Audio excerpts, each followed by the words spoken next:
Esse vídeo é o acompanhamento do ponto 5, seção 1, do nosso tema 2, aprofundamento. Lembrando que esse tema 2 originalmente tinha 3 pontos, o último ponto eu passei para o tema 3, para reestruturar um pouquinho aqui nossas conversas. A gente já tratou do tema 4, do ponto 4, a oração como projeção da estrutura argumental de um predicador, e agora estamos entrando no importante assunto da estrutura argumental e papéis temáticos, cuja primeira sessão é o que a gente vai trabalhar nesse momento agora. Bom, sempre remetendo ao nosso material escrito, né, em PDF lá no nosso Moodle, esse ponto está começando aqui nessa página 41, ponto 5, estrutura argumental e papéis temáticos, e ele vai indo para a página 42, 43, 44, 45, 46, 47, 48, 49, 50, 51, 52, 53. É muita coisa. É muita coisa. E não é só isso. Além de ser um ponto extenso, é um ponto no qual estão sendo tratados assuntos que contêm, como eu vou dizer assim, uma quantidade de termos técnicos que quando eu fui preparar esses quadros e essas comparações, eu percebi a dificuldade de leitura que vocês devem estar tendo. Eu fiz as contas e nesses textos tem mais de 50, mas tem muitos termos técnicos que são muito específicos, uma metalinguagem da semântica argumental, que nós não vimos, que nós não tratamos, que nós trataríamos se estivéssemos em sala de uma forma diferente e que a gente não discutiu e que vocês estão lendo. E que são muitos, e sempre que a gente tem uma leitura assim, enfim, a gente acaba se perdendo, né, nesse universo imenso do palavrório e que eu não gostaria de estar passando dessa forma, e é o tipo de coisa que Foucault chorou. Me aflige. Então, depois de muitas tentativas, eu parei tudo e fiz a seguinte estratégia. Não fica triste, Foucault. Eu vou me concentrar nessa parte aqui do nosso material, nessa página 44, onde eu tentei fazer uma expressão gráfica aí, colorida e com uma certa tentativa de ordem, como se eu estivesse numa lousa, porque é isso que me faz falta aqui, é uma lousa. Que é uma tentativa de expressar essa organização da semântica argumental dos predicadores, que fundamentalmente é isso que esses textos estão nos trazendo inicialmente, que nos importa, de uma forma em que a gente pegue os conceitos principais que são importantes aqui e tente trabalhar de uma forma possível da gente acompanhar nessa forma que a gente está fazendo agora, tá bom? Então, vamos ver como é que se saiu essa tentativa. Então, vamos lá. Para a nossa discussão sobre estrutura argumental e papéis temáticos, que começa falando da semântica dos predicadores e a sua estrutura argumental, são 3 os textos da nossa bibliografia que são fundamentais. O primeiro é ainda o capítulo Primeira Abordagem da Sentença, da gramática do professor Ataliba de Castilho, com o qual a gente já vem trabalhando. Como vocês vão ver, eu vou fazer uma referência a um aspecto apenas desse texto, mas vou trabalhar mais extensamente com o texto da Inês Duarte e Ana Maria Brito, Predicação e Classes de Predicadores Verbais, que é um capítulo da gramática da língua portuguesa da Maria Helena Mira Mateus e outros autores, e com o texto da Maria Helena de Moura Neves, a formação básica das predicações, o predicado, os argumentos e os satélites, que faz parte da sua gramática de usos do português, capítulo 1 dessa gramática. Como vocês vão ver, é sobretudo esses 2 últimos textos que vão ser alimento aqui para a nossa discussão, vão ser discutidos e comparados. Tá bem? Em particular, eu quero chamar a atenção para o seguinte trecho do capítulo da Maria Helena Moura Neves aqui nessa nossa conversa, que é quando ela diz assim: os predicados são semanticamente interpretados como designadores de propriedades ou relações, e suas categorias são distinguidas segundo suas propriedades formais e funcionais. O predicado, que designa propriedades ou relações, se aplica a um certo número de termos que se referem a entidades, produzindo uma predicação que designa um estado de coisas, ou seja, uma codificação linguística que o falante faz da situação. Estão aí implicados os papéis semânticos e a perspectivização que resolve as funções sintáticas. Que está na página 23 do texto. Uma formulação bastante condensada, bastante cheia de conceitos e que a gente vai explorar,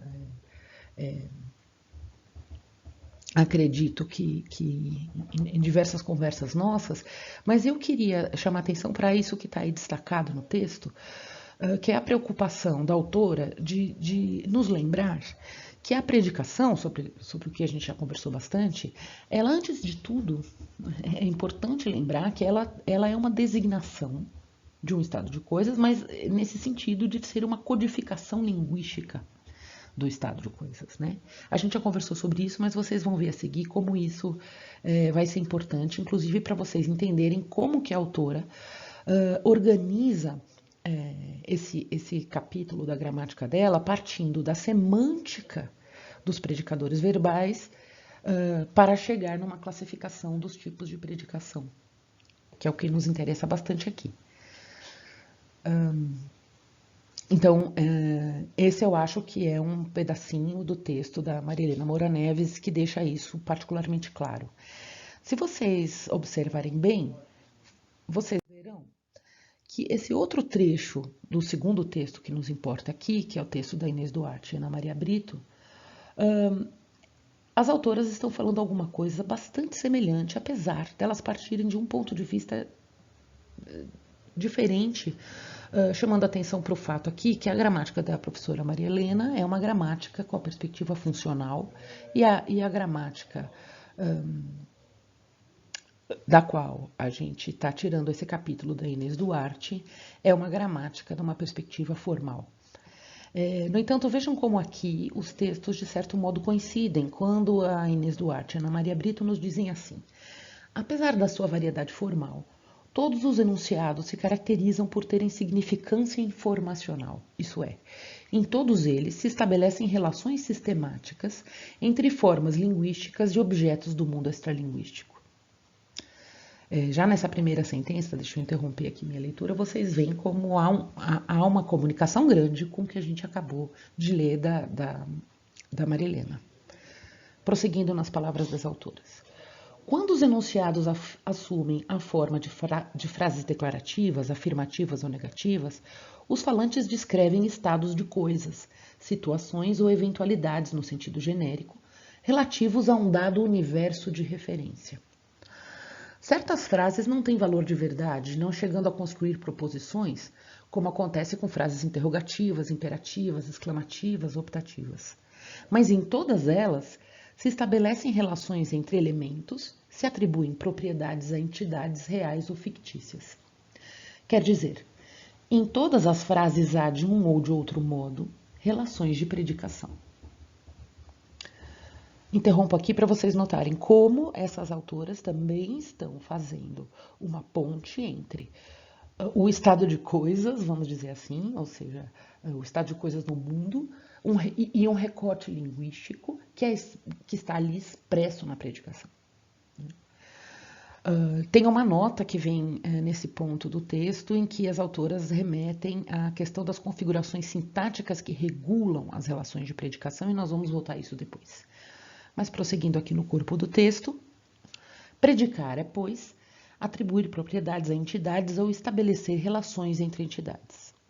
Isso significa que a predicação abrange não só a relação entre o que tradicionalmente se designa sujeito e predicado de uma frase ou oração, mas também a relação que se estabelece entre o núcleo lexical, como um verbo e seus argumentos. E é por conta disso que, em seguida, no texto, porque esse trecho é bem o comecinho do capítulo da Inês Duarte, as autoras vão dizer que, para a gente compreender a predicação, antes de mais nada, a gente precisa compreender esses núcleos lexicais,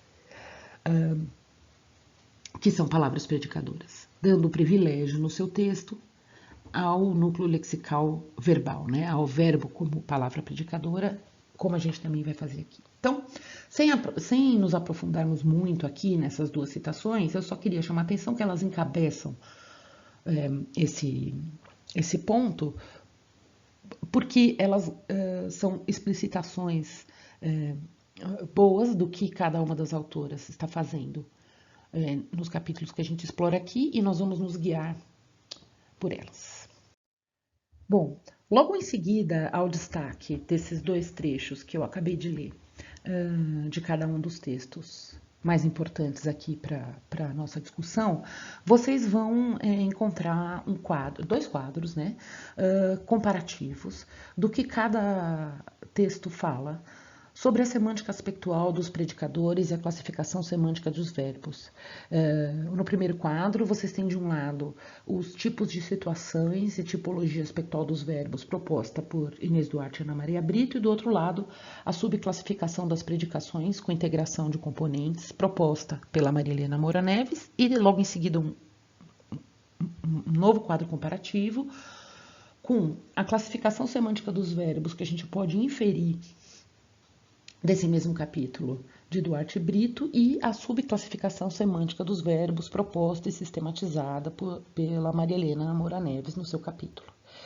Eu queria propor que agora aqui nesse nosso vídeo, nesse nosso pequeno acompanhamento, a gente tomasse esses dois quadros como um exemplário para a gente depois entrar um pouco mais a fundo neles. O que eu quero dizer tomar como exemplário? Vocês vão observar que, para fazer sua organização, cada uma dessas autoras pegou um grupo de verbos, e é muito interessante ver como alguns deles coincidem e outros não, e que elas agrupam e classificam de um modo particular, cada uma com seus objetivos, mas eu considero interessante ver que os exemplos são semelhantes em muitos momentos, e depois a gente pode discutir no que eles se aproximam, no que eles se afastam, e também a gente pode discutir com mais vagar a classificação que cada uma das autoras dá a esses predicadores verbais. Aqui, nesse momento, eu queria sugerir a vocês uma maneira da gente se aproximar desse exemplário e desse esquema de cada um dos textos de um modo mais geral, mais global, tentando fazer sentido dessa salada de palavras aparente, mas que não é uma salada de palavras, é uma organização extremamente interessante, são organizações extremamente interessantes, né? Cada uma com seus propósitos, daquilo que a gente chama de tipologia aspectual dos predicadores verbais. Então, vamos prosseguir aqui nesse espírito perante esses quadros comparativos, tá? Bom, nesse espírito de buscar uma base comum para organização da semântica aspectual dos verbos, tanto no texto da Inês Duarte como da Maria Helena Moura Neves, eu sugiro que a gente se volte mais uma vez para o capítulo Primeira Abordagem da Sentença, do Ataliba de Castilho, na sua Gramática do Português Brasileiro, quando ele também vai introduzir, né, as ideias de papel temático e da semântica dos predicadores verbais, e ele nos lembra a importância da tipologia, de uma tipologia proposta por Dick já em 89, já tradicional na linguística, que tem um peso muito grande na orientação dessas organizações da semântica aspectual em diferentes linhas teóricas. E eu acredito que a gente possa dizer que é o caso aqui dos dois textos que a gente está examinando, talvez mais fortemente o texto da Maria Helena Moura Neves ainda do que o texto da Inês Duarte e Ana Maria Brito. Mas olha, o que vai dizer essa tipologia que nos interessa centralmente é que Seriam dois os traços semânticos que nos ajudam mais a organizar dessa perspectiva semântica, claro, portanto, os predicadores verbais. Os dois traços seriam dinamismo e controle, combinados com seus opostos respectivos, não dinamismo e não controle. Então, que é isso que esse mais dinâmico, menos dinâmico, mais controle, menos controle, quer expressar aqui nessa formulação do Dick, adaptada pelo Ataliba de Castilho, na página 246 da gramática do Ataliba. Se vocês observarem bem, aí eu tenho uma proposta de semântica de traços, né, na qual você combina traços positivos e negativos de cada aspecto semântico. A gente pode conversar mais sobre isso depois. O importante aqui é notar essas diferentes combinações, são 4 combinações diferentes, então, do traço dinâmico e controle e seus respectivos negativos, nos permitiriam organizar os predicadores verbais em 4 tipos básicos de eventos. Os eventos de ação, os eventos de processo, os eventos de posição, nas palavras ali do Castilho adaptada do Dick, e as situações de estado. Nessa tipologia, um evento de ação seria aquele em que se combinam os traços de dinamismo e controle. Um evento de processo seria aquele em que está presente o traço de dinamismo, mas não o traço de controle. Um evento de posição, nas palavras dele, seriam aqueles em que não há o traço de dinamismo, mas há o de controle. E uma situação de estado seria aquela em que você não tem nem o traço de dinamismo e nem o traço de controle. Nós vamos seguir isso aqui de uma forma um pouquinho adaptada, substituindo o termo de evento de posição por evento não dinâmico, que eu acho que é mais frequente na bibliografia e particularmente é o que estão usando a Inês Duarte e a Marilena Moura Neves. Isso aqui ainda está um pouquinho enigmático, eu concordo. Mas é por isso que eu fiz uma tentativa, que a gente vai ver em seguida, de expressar essa mesma proposta aqui, tipológica, bastante resumida, de uma forma mais gráfica. Vamos tentar fazer isso em seguida. Bom, essa minha bolotinha colorida que vocês acham na página 44 do nosso material é uma tentativa de expressar esses traços semânticos. Principalmente, o que eu queria deixar um pouquinho claro aí é o seguinte. Essa ideia de tratar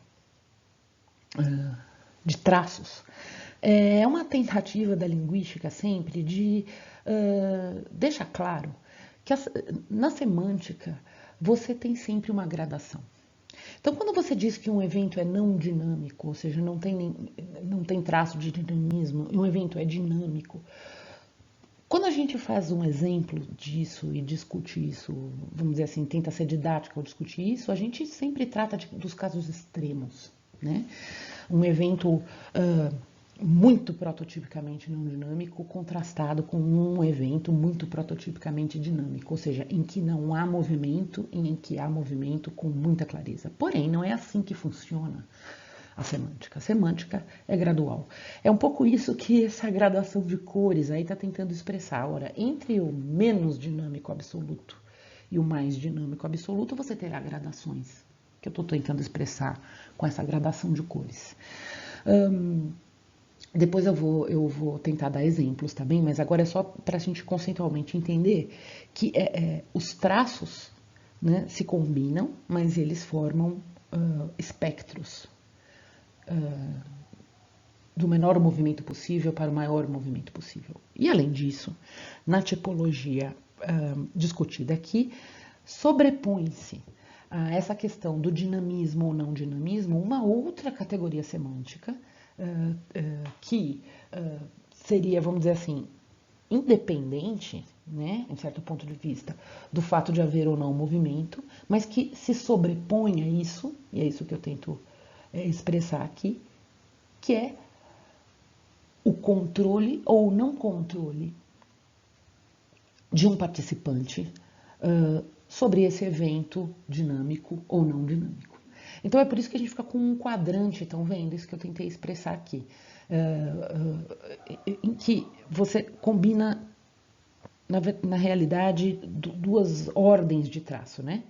O dinamismo no seu lado negativo, que estaria aí à nossa esquerda, e no seu lado positivo, que estaria à nossa direita, e o controle no seu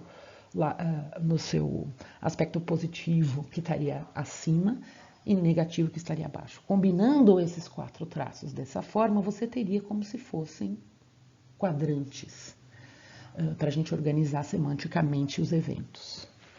É o que esse quadro está, essa base aqui já está tentando expressar. Como assim quadrantes? O que eu quero dizer com quadrantes? É que se a gente pegar aquele exemplário da Maria Helena e da Inês Duarte que a gente viu antes, a gente pode pegar aqueles predicadores verbais que elas trouxeram como exemplares e outros que eu também trouxe aqui, pensando em exemplos que eu vou dar depois, e distribuí-los nesses quadrantes, formados pela combinação das propriedades de controle e dinamismo, de modo que eu teria mais ou menos essa distribuição ao longo da esfera. Quer dizer, no quadrante onde eu tenho mais controle e mais movimento, né, no quadrante positivo para controle e movimento, dinamismo, que seria essa parte rosa e amarela, né, essa parte superior direita, eu teria os verbos como fazer, matar, derrubar, falar, dançar, correr, que, por exemplo, a Maria Helena chama de verbos dinâmicos. Na realidade, todas essas autoras que a gente está estudando vão dizer são eventos dinâmicos, são predicadores que expressam eventos dinâmicos e, no caso da Maria Helena, ela vai dar muito valor ao fato de que eles também expressam um controle de um dos participantes sobre esse evento. Já vou falar mais um pouquinho disso. De outro lado, se vocês forem descendo assim, ó, ainda do lado direito do quadro, mas descendo para o quadrante inferior, vocês têm aqueles eventos que são dinâmicos, mas onde você não tem a positividade do controle, ou seja, em que você tem menos controle. Veja, sempre numa gradação. Então, do rosa ele vai ficando amarelo. Então, ali você tem os verbos como tremer, sentir, pensar e outros verbos que, na maioria dos casos, vocês vão ver descritos como os verbos de processo. Prosseguindo nesse caminho, né, no sentido horário aí, nos quadrantes, você vai chegar no quartil ali abaixo e à direita, que é a combinação extrema de eventos que são dinâmicos, mas que não têm nenhuma expressão de controle, que seriam expressos por predicadores como cair, morrer, acontecer, entre outros que a gente pode discutir depois e cuja nomenclatura não é homogênea entre as autoras que a gente está estudando. A gente vê isso mais em seguida. Mas o importante é vocês perceberem essa gradação, né, que vai indo no sentido horário. E prosseguindo nela, chegando no quadrante aqui, que é a parte inferior esquerda, né, da nossa rodinha, você teria eventos expressos por predicadores como existir, estar, ser, onde você não tem nem a expressão de controle, nem a expressão de qualquer dinamismo. Subindo e voltando, tentando voltar lá para o quadrante de controle, você tem um grupo de verbos bastante particular que expressariam eventos nos quais não há propriedade de dinamismo, não há movimento, mas há um certo grau de controle sobre o evento expresso, que são, um verbo típico seria o verbo ficar, e os verbos estar e andar numa certa acepção que eu já vou mostrar em seguida. Então, a primeira coisa que eu tentei ilustrar aqui foi que a gente pode distribuir os predicadores verbais num esquema que expressa traços semânticos que tem um espectro que vai do absoluto positivo para o absoluto negativo, mas sempre com uma gradação nesse caminho, porque nós estamos tratando de semântica e estamos tratando de gradação.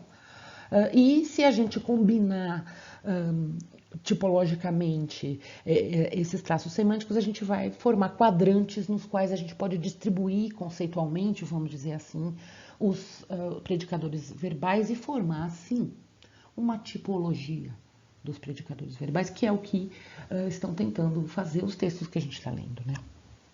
É importante vocês notarem as caracterizações que eu vou propor a seguir para cada um desses, então, 4 quadrantes, né, que a gente formou, porque essa caracterização já se aproxima mais daquilo que é nosso objetivo aqui, que é entender no que isso nos importa para compreender de uma perspectiva sintática a formação das predicações. Então, por isso que, em primeiro lugar, vocês veem ali que eu chamei esse quadrante superior direito, ou seja, com controle e com dinamismo, do campo dos processos, com sujeitos agentes e sujeitos fontes. Depois eu vou me explicar melhor.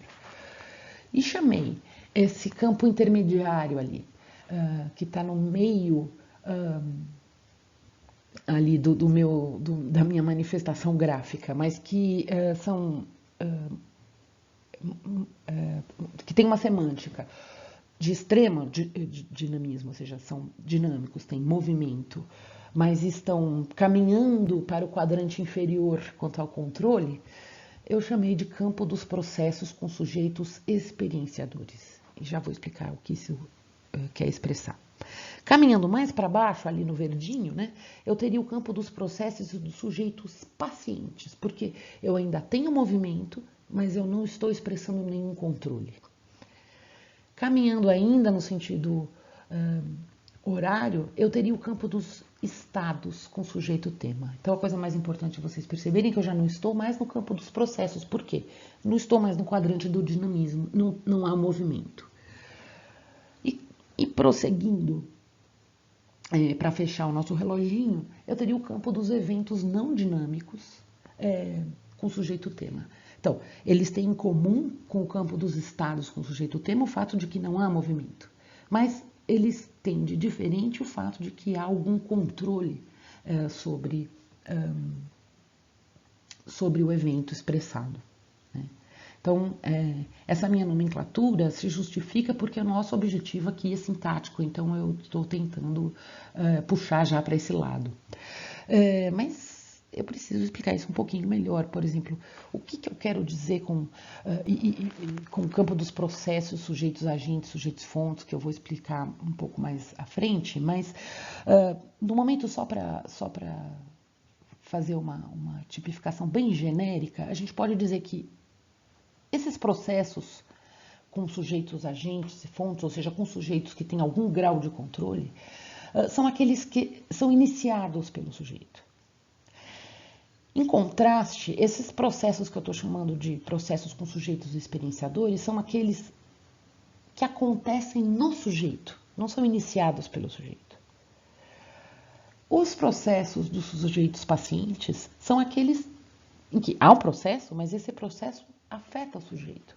O sujeito é transformado pelo processo. O campo dos estados com sujeito-tema, de partida já não são processos, são estados, e esse sujeito ele vai exprimir o participante que é suporte de um estado, e não tem nenhum controle sobre esse estado e sua continuidade. Em contraste com isso, o campo dos eventos não dinâmicos com sujeito-tema, você vai ver nesse campo os sujeitos que também são suporte de um estado, assim como os anteriores, mas agora a gente pode recortar, entender que eles têm algum tipo de controle sobre a continuidade desse estado. E tudo isso ficou bastante abstrato. Por isso que agora eu vou tentar achar alguns exemplos, algumas construções, exemplos dos textos que a gente leu. Com cada um desses, então, vamos dizer que a gente formou ali 5 grupos, né, de verbos nesses 4 quadrantes. Então, no primeiro grupo ali do quadrante onde eu tenho máximo controle, vamos dizer assim, positividade de controle, positividade de movimento, eu teria exemplos, por exemplo, com o verbo construir, eu acho que é um verbo ótimo para dar esse exemplo. Esse exemplo é da Moura Neves, só Túlio construiu em tempo sua arca. Veja como. Agora a gente pode entender talvez um pouco melhor essa nomenclatura. Construir, numa construção como essa que está exemplificada, implica 2 coisas. Implica isso que eu estou dizendo ali, esse processo é iniciado pelo sujeito, né? É um processo, tem movimento, e há um controle do estabelecimento, né, do início desse movimento. Suatulio construiu em tempo Soarca. Um outro exemplo seria um verbo como dançar. Eu dancei a noite toda. É um processo, é um movimento, e o sujeito de dançar, ele é aquele participante que dá início a esse movimento de dançar. É muito parecido com o sujeito de correr, né? Eles correram até se cansarem. É um processo e esse sujeito é o que dá início a esse processo. Nesses 3 exemplos, eu posso ter muita clareza dessa categoria que, para algumas linhas teóricas, é extremamente importante, que é o controle que o sujeito tem sobre esse iniciar. No 4º e último exemplo ali do quadradinho rosa, vocês vão ver uma coisa um pouquinho diferente. Gosto muito desse exemplo. A tempestade destruiu as colheitas. Eu diria que não há dúvida que a gente pode dizer que esse processo é iniciado pelo sujeito. É um processo de movimento que tem um início e a gente pode pontuar claramente que quem iniciou o processo de destruição foi a tempestade. Agora, se a tempestade tem controle sobre isso ou não, é um assunto interessante que a gente pode discutir. É muito discutido em várias teorias, mas vocês vão ver mais para frente que para nós isso vai importar pouco. Para nós importa ser um processo dinâmico, né, com dinamismo e que é iniciado pelo sujeito. Tenha ele ou não tanto o controle, já vai ser secundário para nós. Mas eu falo mais disso em seguida. O segundo grupo de exemplos é para o que eu estou chamando de campo dos processos com sujeitos experienciadores. Ali no quadradinho amarelo você teria exemplos como a Maria espirrou, o público suspirou de alívio, a Maria sabe mandarim. A Maria espirrou e o público suspirou de alívio são exemplos da Inês Duarte e a Maria sabe mandarim. Também, são todos. Vejam a diferença que a gente está tentando estabelecer entre um verbo como espirrar, suspirar. Vamos deixar saber por último, mas espirrar e suspirar, que claramente envolvem movimento, né? São verbos dinâmicos, não são estados, são processos.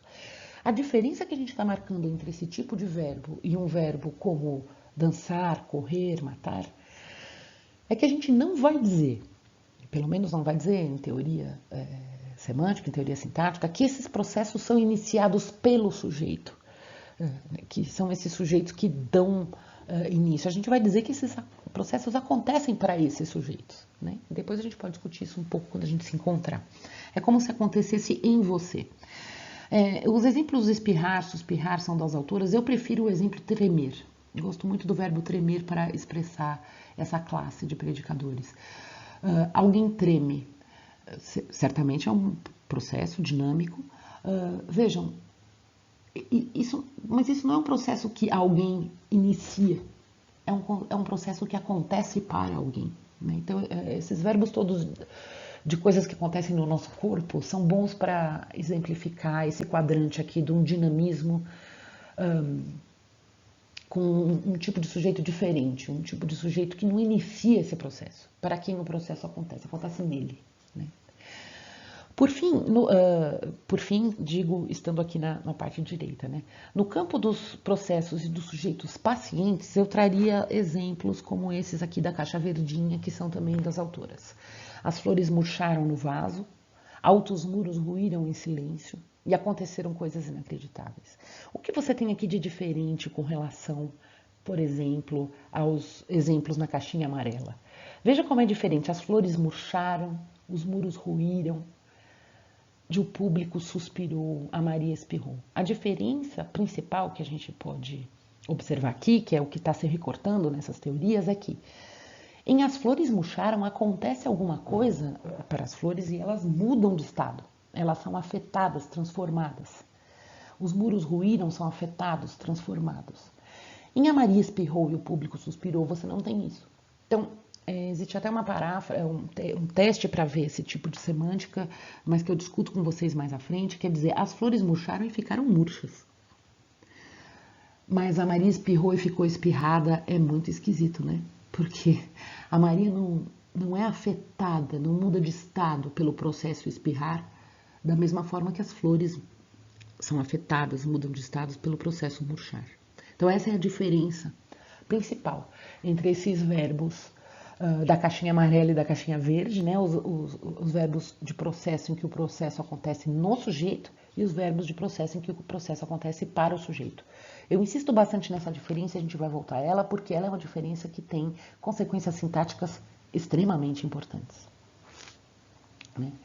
Para quem está adiantadinho nas leituras, deve ter notado que esses verbos ali da parte amarelinha, espirrar, suspirar, saber, são,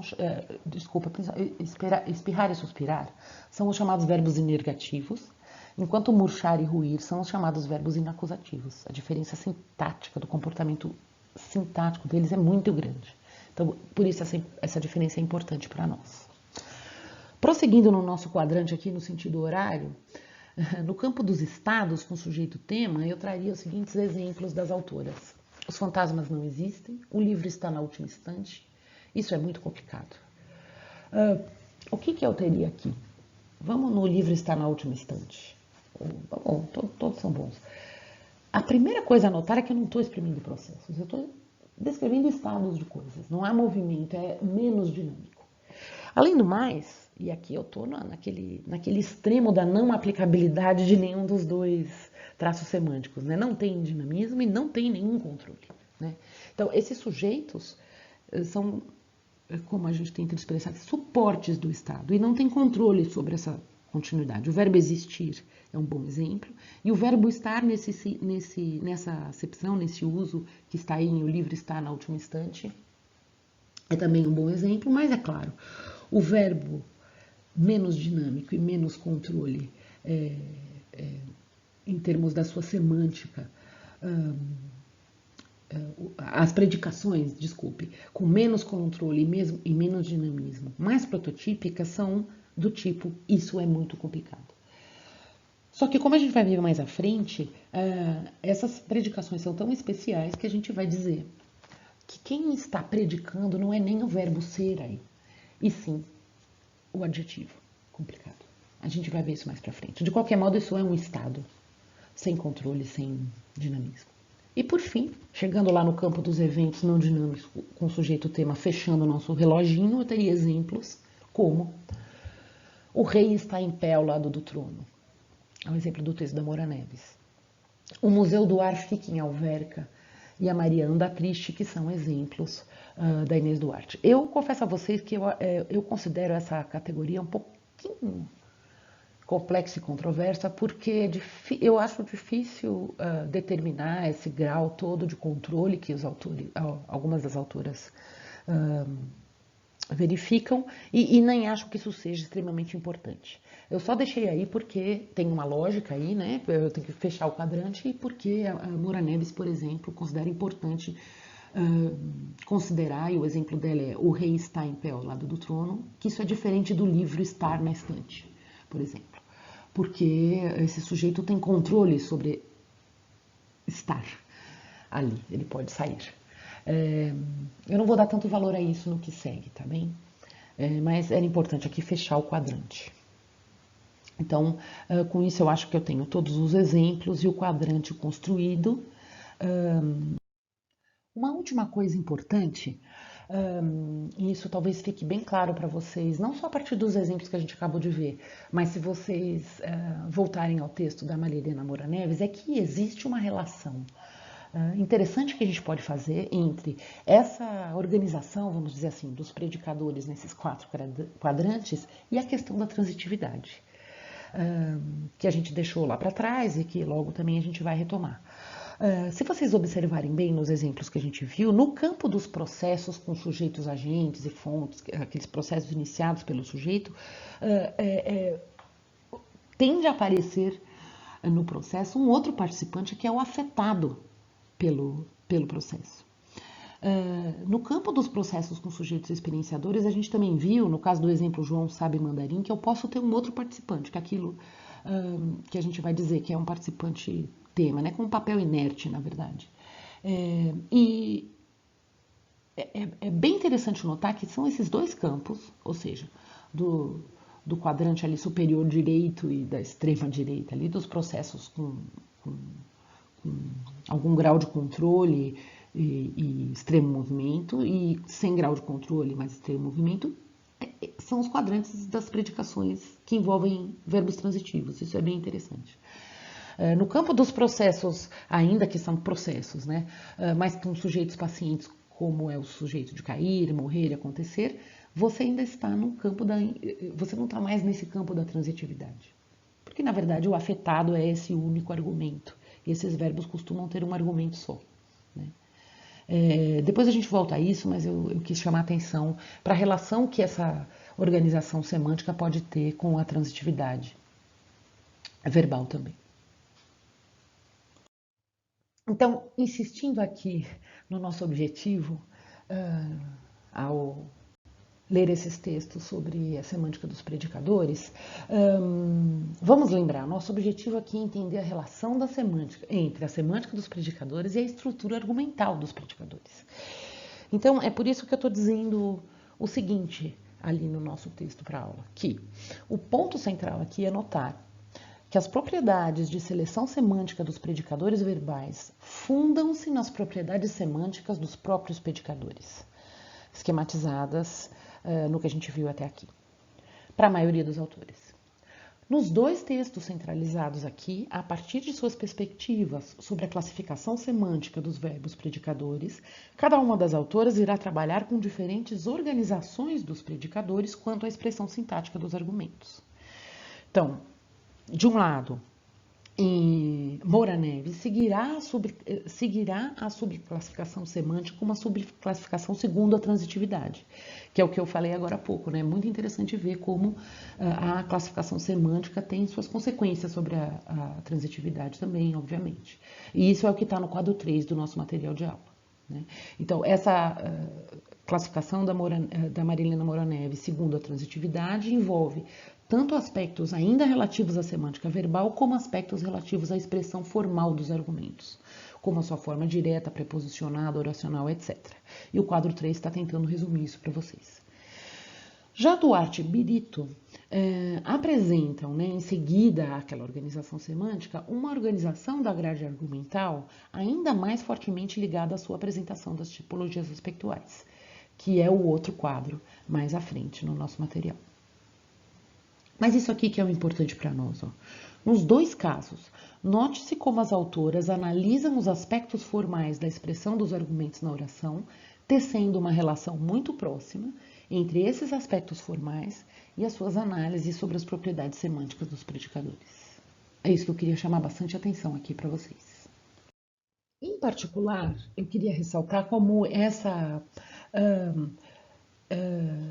relação muito forte entre a semântica dos predicadores e a sua estrutura argumental, vamos dizer, e a sua manifestação formal na oração, é especialmente forte no texto da Inês Duarte e Ana Maria Brito. Como eu estou tentando resumir aqui, ó. Nota-se, na proposta de Duarte e Brito, uma ligação fortíssima entre a classificação semântica ou aspectual dos verbos predicadores e a análise da estrutura argumental das construções das quais elas participam. É de fato difícil nesse caso sequer separar os dois aspectos que aparecem amalgamados no texto dessas duas autoras. E elas mesmas vão fazer um pouco de referência a isso no trecho que está destacado ali em azul, quando elas dizem assim: como se infere dos exemplos apresentados na sessão anterior, a caracterização de um verbo como estativo ou não estativo, e dentro da classe dos não estativos, como verbo que exprime processo, processo culminado, culminação ou pontos, está estreitamente relacionada com o número e a natureza dos argumentos que ele seleciona. Por outro lado, a caracterização aspectual de uma dada proposição depende do tempo verbal, da presença de operadores aspectuais, como auxiliares aspectuais, mas elas reforçam. Nesta seção, ocupar-nos-emos apenas da relação que é possível estabelecer entre tipologia aspectual e estrutura argumental. Por que eu estou chamando atenção para esse trecho? Parece tão formal. É só para lembrar vocês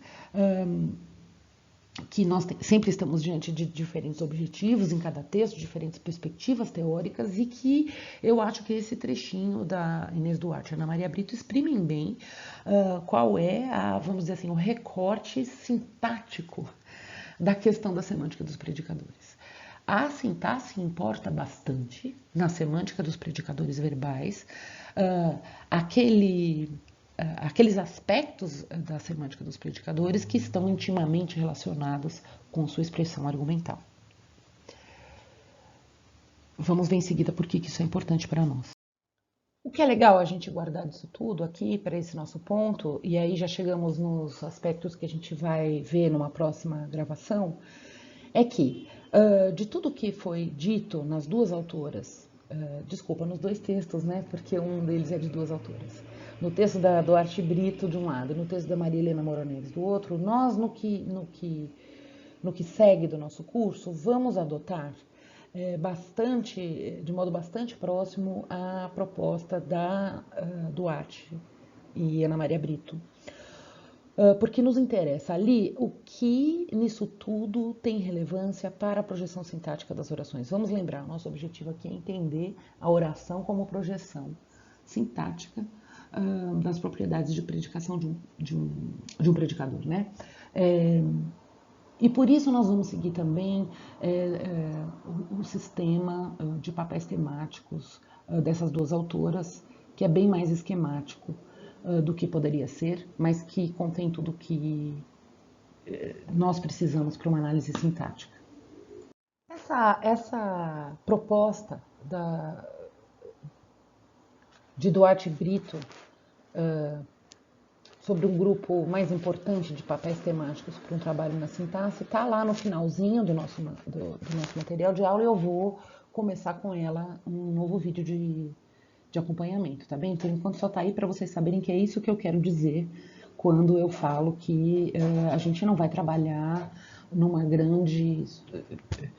análise muito granular, muito fina dos papéis temáticos, mas sim seguir esse esquema que, na verdade, tem como papéis temáticos principais agente, fonte, experienciador, alvo, locativo e tema, apesar que a gente poderia até dividir esse tema em dois tipos, mas a gente discute isso depois. E na realidade, os papéis temáticos de agente e fonte, a gente também vai terminar considerando que podem ser tratados em conjunto, tá bem?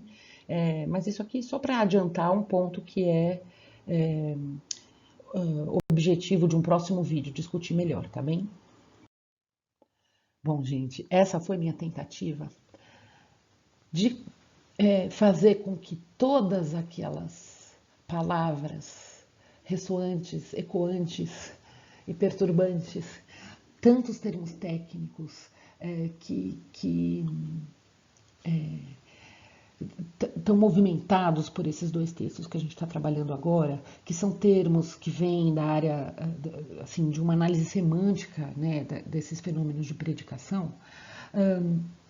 Essa foi minha tentativa de fazer com que eles fizessem um pouquinho de sentido para vocês, não explicando cada um especificamente, coisa que a gente pode fazer mais à frente, mas sim tentando propor para vocês que de tudo isso que está se falando, é muito importante, muito fundamental perceber que há algo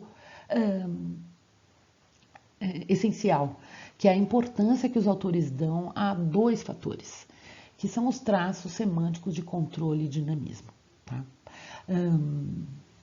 Que em combinação formam as semânticas verbais mais graduais, mais específicas, e analisadas de um modo mais sofisticado por cada uma das autoras. Era apenas essa tentativa de dar destaque a esses dois fatores aqui em tudo que a gente está vendo. Bom, pessoal, é isso. Esse foi o nosso acompanhamento para essa primeira sessãozinha do nosso ponto sobre estrutura argumental e papéis temáticos. Falei sobre papéis temáticos muito rapidamente no fim, claro que isso é uma coisa a qual eu vou voltar. O meu objetivo foi tentar ser o mais sucinta que eu pude, mas mesmo assim eu tive muita dificuldade no ponto sobre a semântica dos predicadores. Nunca senti tanta falta de uma lousa em toda a minha vida. É só isso que eu queria dizer a vocês, porque é tão fácil, é tão bom falar sobre esse assunto quando você pode desenhar numa lousa. E eu senti muita falta, então é por isso que eu fiz aquela bola colorida. Enfim, é o que deu pra gente fazer agora, mas esse assunto todo continua, tá? Mais pra frente. Até mais. Gente, outra coisa. Agora eu fui ouvir o produto das minhas gravações e percebi que, como bônus, vocês vão notar em muitos pontos que tem o meu marido falando atrás do vídeo, tá bom? Então, é como bônus, vocês têm também uma aula de economia brasileira, tá? Gente, são as situações da pandemia, eu não percebi, eu costumo gravar muito cedo esses slides antes de todo mundo acordar. E hoje não fiz, eu não tenho condições de gravar isso tudo de novo porque eu já gravei muitas vezes. Então, se vocês ouvirem um homem falando atrás do meu marido dando aula no outro aposento, tá? Porque tá assim. Tchau.